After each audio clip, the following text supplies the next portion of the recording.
Edhe dashuroja femrat koketa, më pëlqenin. Edhe thoja, Marilyn Monroe thoshte që zgjuarësia më e madhe për një femër është që të luajë rolin e budallaqës. Dhe ka pas të drejtë. Në disa gjëra, jo gjithmonë.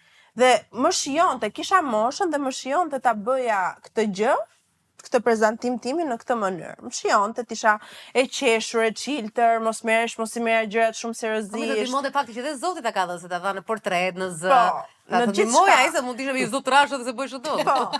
Po më shkonte dhe vinte natyrale, nuk është që unë sforcoja. Edhe kur i lëshoja këto fjalët, kështu më vinte natyrale, më kupton, e lëshoja rahat.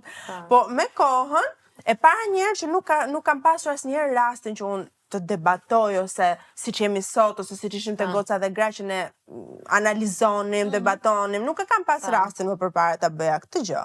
Por dhe me moshën, ti fillon edhe e ndron mënyrën e shikimit të jetës, nuk është që bëhesh më serioz, më kupton?